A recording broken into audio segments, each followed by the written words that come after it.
Hey, welcome back to TapRooT TV. I'm Benna Hughes, and I am lucky to be joined by Mark Paradise again. It's always a pleasure to have you here. Thank you, Benna. And it's really great because a couple weeks ago, Ken Reed and I started a series on how to fix human error, and which is such an interesting topic. And you had written a blog article, and you're working on a book. And you and Barb talked about the book last week. Barb and I had a little outtake on the book there. Yeah, it was great. So can't wait till that comes out, and hopefully a future course and things like that. Yep. So we are going to catch back up. Where Ken we were and on I, the list. where we were List on the of things. human reliability best practices. And Ken and I kind of started that. We'll put a link to that video so you can go back and look and about some other subjects than this we talked about as well. So we're going to dig a little deeper into these human reliability best practices. And let's start with the you want to say a little bit about the human reliability aspect first? No. You don't? Just want to dig in and go? Yes, I can say something about it. No, I don't want to talk about that at all. I thought you would. All right, so I talked about this a little bit with Barb, but the whole idea behind this is people come up with these ideas on how they can improve human reliability, and sometimes these ideas have research behind them that makes them work, and sometimes they actually go counter to the research that would make them work. It was just somebody's good idea. Right. And I'll try to, when I can remember, give you some of the research findings or what the research says about the particular topics. All right. Well, just to kind of we talked the last time about procedure use and adherence, placekeeping, independent verification, Okay. three-way communication, and then the pre-job brief, observing and coaching, and So you post-job talked about brief. independent verification, Yes. but you didn't talk about concurrent verification. And those two are really related. They're very similar. Independent verification means somebody, you go do something, Benna, and I come along behind you when you're gone and check to make sure that it's right. Concurrent verification, the only difference is I follow along with you and watch you do it and say, yep, that's right. Now, both of those have a problem. And the problem is you think that second person is going to be very reliable on checking, like 98% reliable or whatever. What they find in research is it's probably somewhere close to be like 20 or 30% to 60% reliable. Well, that's just about like 50-50. Sure. Now, why do you think it is that people are so bad on checking on other people? Well, sometimes they don't want to make them feel bad. Okay, they could be, now, That'd be me. okay, you wouldn't want to tell them, but you have to tell them, right? Yes. Okay, but so let's say you follow me around all day, double checking everything I'm doing. What's going to happen to you? I'm going to get bored. You're going to get bored. And when you get bored, you're not really going to start watching me. Yeah. And pretty soon you're just going to be checking off that I did things, even though I didn't do them. Right. And that's one problem with it. And you kind of assume the person's going to do it correctly. You actually start to see them do it properly because they've done it properly all those other times. So I saw them do it properly, but you really didn't. Right. You just imagined they did. And so even though people think this having another person watch somebody else work is very reliable, it turns out it isn't like two 100% separate checks. You're having two humans doing... And the second person starts counting on the first person to do it right. It's why you can't have a third check and a fourth check and a fifth check and have each time it gets even better. Worse. It actually gets worse because they're never, I don't have to go do this. This is idiotic that we got 5 of these people checking this. Right. So at some point you say, when do I need to do these either independent verifications or concurrent verifications? And the answer is only when something is really, really important. I use the old nuclear weapons example. If somebody's working on nuclear weapons and it's going to blow up if they do it wrong, well, then you better have somebody concurrently verifying that they're doing it right.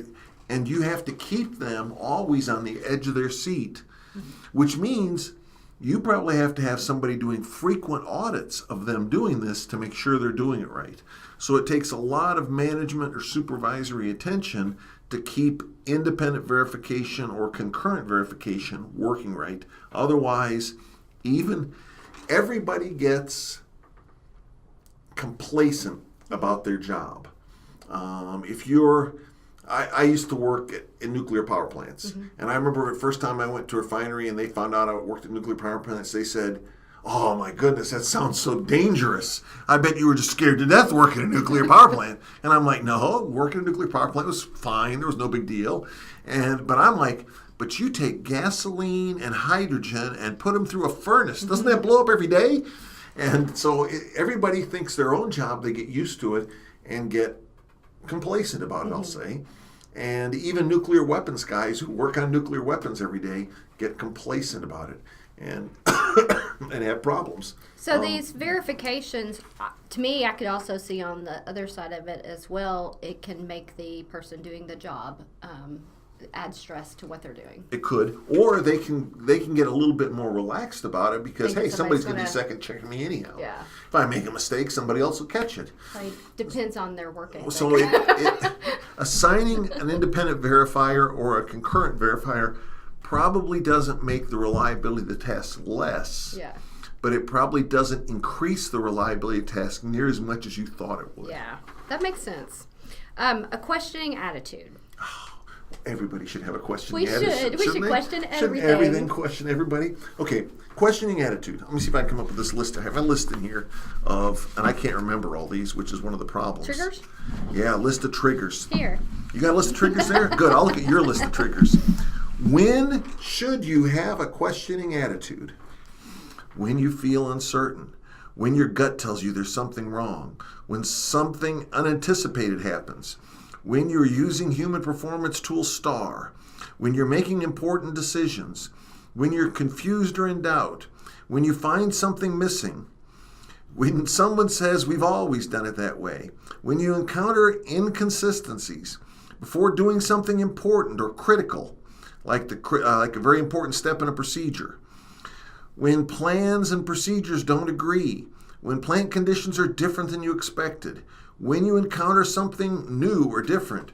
When you hear I assume or probably or I think. When normal work processes fail or don't produce the expected results. Now these are all when you're supposed to question the attitude.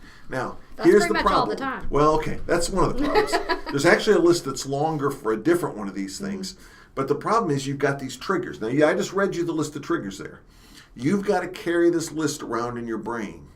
And you've got to monitor yourself constantly to say, am I falling into one of these traps? Is this one of the times when I should be having a questioning attitude? Or you could say you should have a questioning attitude all the time. Well, okay, that's probably more practical, except that you then have to be questioning everything all the time, which some people seem pretty obnoxious when they do that. Yeah. But okay, so it's a problem of after an accident, you can always go back and say, she should have had a questioning attitude. Yeah. If she would have had a questioning attitude, this wouldn't have happened. Or he didn't have a questioning attitude. So what's it sound like? That somebody else was wrong. Yeah, they're blaming them. So questioning attitude seems to go back to blame a lot. That you didn't have a questioning attitude, therefore you didn't do it right. And it's really hard. You can't go out and audit a questioning attitude. How do you go out and audit a questioning attitude? I'm going to go watch you and see if you question everything. Right. Well, that won't work. So it's really difficult. It's a good idea. It's not a bad idea to have a questioning attitude. It just isn't a very good human performance improvement technique to try to teach somebody to have a questioning attitude. Does that make sense? I think in a lot of ways it's it's in, like I said, the one about the gut. It's in you to do that most of the time. My spidey senses are tingling. I should have a questioning attitude. Exactly. Well, you mentioned STAR. So STAR is stop, think, act, review. So this is one that really came out of the nuclear industry, and it's because people make mistakes, and therefore we should find a way to make sure they don't make mistakes. So how can they not make mistakes? When they're going to make a mistake, you have them stop. Stop. They review what they're doing. What am I supposed to be doing? Yes, I'm supposed to be doing this. They think about what they're doing. I'm supposed to turn this switch. They then put their hand on the switch. They verify that the little label there says what it's supposed to say. While they're reading the procedure, they don't take their eyes off the switch or the procedure. This one of these things really did say very intense. Don't take your eyes off the procedure and the switch. Well, how can you have your eyes on both the switch and the procedure? I have never could figure that one out, but it said that. And then you're supposed to act. You turn the switch, because if you took your hand off, then all that stuff beforehand Right. would be bad. You gotta hold on and read the procedure and look at the label, turn the switch, and then you see what happens, and you review, stop, think, act, review. Hey, the pressure's supposed to go up. Yes, the pressure went up. I have the right one. Then you're ready for the next step.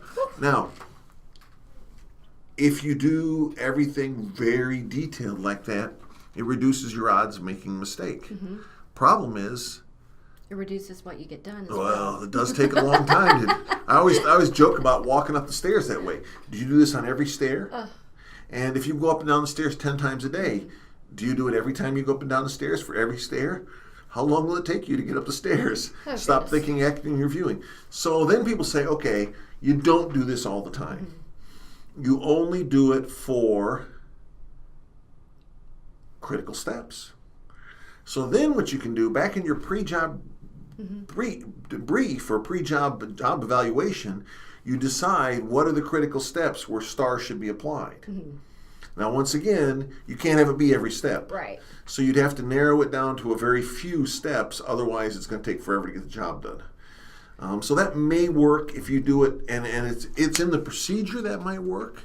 But once again, it's a hard one. A lot of these seems very much like just double checking the other person. Well, okay. So the next one, Yeah. timeout, stop when unsure. All these things have triggers.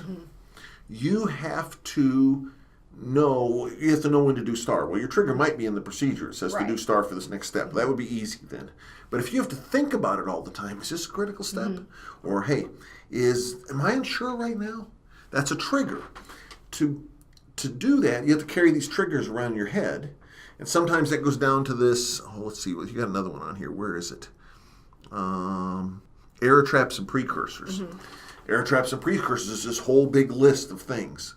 And you're supposed to monitor yourself and see if you're in one of these things. If you're in one of these things, then you're supposed to pick out some other human performance tool like STAR or whatever and do that so you don't make a mistake. Because an error trap or precursor may be an interruption. Right. Well, I've been interrupted. Aha, I have to first monitor myself and realize I've been interrupted. So what's the problem with monitoring yourself all the time? Okay, let's say, what are you paying attention to right now? You. Okay, you're paying attention to me talking. Yes. How about if an explosion went off on the other side of the wall? What would you be paying attention to? I wouldn't be paying I attention could be to you. yammering over here. I would could be running out the door. I could be yammering all I want. You're not paying attention to me anymore, are you? No. So attention is a resource, and you almost automatically focus your attention. When you're doing a job, you're focused on something. If you get distracted, you may focus on that. But this idea of self-monitoring, of self-observing, of watching for these triggers to happen takes resources, the resource of attention. So you've got to split your attention. You've got to be constantly monitoring yourself while you're doing something else. And that's impossible. It's actually one of the error precursors. Splitting your attention is an error precursor. So to do these tasks, you have to get in an error-likely situation. So it's really hard. These triggers make it really hard to do these things. In fact, the human factors research says people aren't good at doing this. No. And I so, mean, just listening to you, I'm sitting here going, I know my own brain, and to be able to have that kind of focus on all of those things and be that. And when do you want to be focused? When you're doing a critical job. Yes. Well, that's when you're not going to be good at self-monitoring. Right. See, so it makes it really difficult. Yeah, it does. For all these ones that are the ones that require self-monitoring, that's trouble. Well, that would be with attention to detail. Attention as to well. detail. Well, attention to detail, you're supposed to be focused on paying attention, right? So if anything else is taking your attention away. Now, I like the one down here, the do not disturb sign. That's sort of an interim. When you're supposed to be focusing on something, you put a little boundary tape up around you and you put a little do not disturb sign on, and then you train other people. When you see that, don't bother him because he's doing something that requires a lot of attention to detail. Do they really do that? Some people really do that. That's quite interesting. So See, you could have a little boundary tape at your desk. I should have had one of those today. You should have one today. Boundary tape at your desk, little do not disturb Benna sign on it, and then you're getting work done instead of doing these, right? A Les Nessman thing. That's it. All right, validate assumptions. I can see that's important. This goes along with all the other ones. Yeah. Yeah, but you're supposed to do that when. There's a whole list of when you need to validate assumptions. So once again, you need to detect that, oh my goodness, we aren't validating our assumptions or we aren't asking enough questions. And then we have to go say, hey, wait, they call it the devil's advocate. Right. You have the devil's advocate who's supposed to ask you, well, how do you know that? And then you have to be able to tell me how I came up with that idea. Why you say it always works that way. I'll give you a good example. Deepwater Horizon. The guy, they're trying to do this. They did. Let's see, what's it called? What's the test called? They do an overpressure test and then they do an underpressure test. And during the underpressure test, they had two different gauges, and one of them said it was working and one of them said it wasn't. And the guy tried to explain that the one that says the test isn't working, it's wrong, and this one over here is right. And the reason that we're having trouble is this thing called the bladder effect. And don't worry, I've seen this before.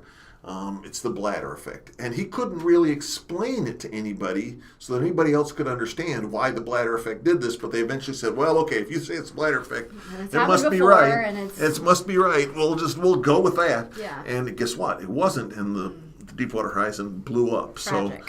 So that was bad. That was if they would have had a devil's advocate and if they would have had a questioning attitude and they could have had a procedure that told them how to do the checks too, but that was a whole other issue. And they would have validated assumptions the thing is, after an accident, all of these say, if you would have done that, this wouldn't have happened. If you would have validated your assumptions, this wouldn't have happened. It's easy to tell that. Hindsight's 20/20. Absolutely. It's the hard part in the middle of doing the work when you're pushed to get things done, and we all have production pressures no matter where we are, right? And when you're doing that, it's really tough to say in the middle of doing that work, oh yeah, I should validate assumptions. Oh yeah, this is a place where oh gosh, I need to have a questioning attitude. And so it's 100% of the time afterwards you can say that's where it should have been. It's really hard when you're in the middle of work to say that's what I need to do. Well, a lot of in talking about a lot of these, even when Ken and I were talking about it, so many things, I mean, it's just about the human. I mean, even every single one of these things is relying on the human to not make the error and to do what they're supposed to do, which is why we end up with human error. I mean, every single one of the things. So we've got down to one left on this list, I think. Yes. The one left is the rule of three. And it's the one I can't find any research on. Well, actually, I found this guy who says there's 3 people who've done research. I have it written down what their research is. I can't find their research. So I can't tell you if this is real or not because I can't find the original research that it's based on. But here's the rule. And here's how it works. If you're in aviation and you're getting ready to take off and 3 different things go wrong, that's a good indicator that you're about to have a collision and you should stop. Now, there's 2 ways this research, one of them was and none of them was after an actual accident did they find this, because after you have the actual accident, the pilot's dead, you don't know about the 3 things that went wrong. But they found these in near misses where they found that 2 or 3 things went wrong and it was more likely to have a near miss, which could have been an accident. And so they wanted them to stop and go back and do things to reset things. And the interesting one was the study out of New Zealand by the guy I read who said the study out of New Zealand said this. He said that when these things went wrong, and if you told a pilot this is going to be a really difficult flight, that would get him in the mindset of, oh gosh, and make him almost more likely to make a mistake if you said that to him before he did. And then when it started to be, it was sort of like, Benny, you're going to have a bad day. Well, that predisposes you to having a bad day. So I can't find any research to verify this one or not. So it's an interesting one to think about. And it's sort of like you've been predestined to have an accident. Once you've had a certain amount of things negatively impact your attitude, you get more error prone. But I can't find the research. I can't tell if that's real or not. Well, I mean, a lot of these definitely can be very helpful in a job. But they are not flawless. No, they certainly aren't. and it's very easy to blame somebody afterwards. It was very hard to have the foresight to see that this was going to stop the accident if I did this. Well, these things are the foundation of what TapRooT. Well, some of them are. Some of them aren't in TapRooT No, I mean at all. stopping human error. Well, it's and fixes. They call it human reliability technology Yes. or human reliability techniques or whatever. Right. And a lot of people teach this. They just teach these techniques. They don't teach Right. TapRooT. And about half of them are supported by TapRooT, and about half of them aren't. Half of them are, this is the ones, especially the ones where you have to pay attention to yourself to get the trigger to know that you're supposed to do them. I can't find research that supports that humans are good at doing that. And so we don't really teach that. Put that in. Yeah. But some of them we do, like for instance, where it says, let's see, what is it? The independent checking. Where's that one? Independent verification. Yeah. That's in there. We don't say that people have to do that, but if they do, we can pick up problems with it. Now, the thing you got to know though is this is going to sound strange. You're putting somebody in there to verify the reliability of the first person, but by doing that, you've degraded the reliability of the second person. So it really is a strange situation. I find it very fascinating. I've really enjoyed the conversations over the last couple of weeks about all of this. I mean, there's a whole lot more to. Yeah, we haven't talked about safety gosh. too yet. I know, and I'm nervous about that one. That's going to make my brain we were explode. talking earlier about what safety 2 was, and Benna's like, "Oh, I don't know. That sounds really complicated." That's really lofty up there. All And so I'll get somebody else in here to talk to you. I'll bring Ken in here and he Make can Ken talk to me about that. Exactly. All right. So TapRooT can help with fixing human error. Right. Well, what we look at is what things in the system can we change to make it less error likely, and there's some we can't change distractions probably. I mean, you could teach somebody if you're distracted, make sure you get back on the procedure at the right place. But it's hard. That's a hard thing to do. So these human error tools are hard. What TapRooT tries to look at is what systematic processes can you put in place to make human reliability better. And if you can't, then you go back to, can I remove the hazard? Can I change that job someplace so I'm not so reliable on the human? And even back to the one you and Ken talked about of, can we automate this? Now, automation isn't a foolproof. I mean, everybody knows that. Like we I mean, said, everybody humans knows, make the automation. So yeah, exactly. And everybody's seen the Tesla example where the guy, what was he reading? I think he was reading when his car went underneath the truck and chopped off his head. they've had several accidents. Well, and the point was that the car didn't sense the truck because it was over a certain height, and he was supposed to be sensing, right? He's supposed to be watching. Well, how good is a person at watching automation?